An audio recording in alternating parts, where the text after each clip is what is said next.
Les caprices de la destinée furent un des sujets favoris des romanciers de naguère. Dans le monde à 3 dimensions, les gens ne cessaient d'être à la merci du hasard. Toute l'existence d'une personne était bouleversée parce qu'une lettre s'était égarée ou lui avait été volée. Le héros passait de l'obscurité à la richesse ou à la gloire grâce à une rencontre fortuite, faite dans le train, ou parce qu'il avait sauvé quelqu'un qui se noyait. Un faux pas ruinait une carrière qui promettait. Un tour de roue de la fortune suffisait pour résoudre les ennuis de quelqu'un. Tout ceci est absurde. Nous ne sommes pas à la merci du hasard pour la raison qu'il n'y a pas de hasard. Et les incidents sans importance n'ont que d'infimes conséquences. En définitive, ce que vous démontrez, c'est votre caractère. Ce n'est pas un accident extérieur qui peut vous empêcher d'atteindre le but auquel tout vous destinez.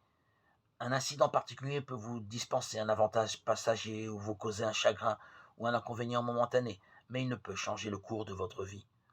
Un homme entreprenant et énergique qui s'occupe de ses affaires réussira, qu'il rencontre ou non un étranger secourable dans un train, qu'une lettre se perde ou non. La perte d'une lettre peut le priver d'une certaine situation, la rencontre d'un homme serviable peut hâter sa réussite. Mais s'il possède les qualités qu'exige la réussite, de toute manière, il y arrivera. Par contre, si ces qualités lui font défaut, aucun secours extérieur ne le fera réussir. Une nation n'est jamais détruite par la perte d'une bataille. Si les ressources naturelles d'une nation sont insuffisantes, si elle est divisée, elle ne peut survivre. Mais c'est la faiblesse de sa structure qui cause sa chute. Si elle avait été une organisée armée, elle aurait perdu la bataille, mais aurait cependant gagné la guerre. C'est votre propre caractère qui vous fait réussir ou vous brise. Et cela est vrai pour les individus, les nations, les partis, les églises et n'importe quelle institution.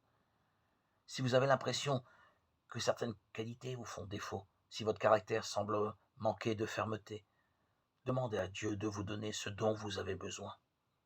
Il le fera. Votre esprit peut forger n'importe quelle qualité, si chaque jour vous méditez sur ce sujet.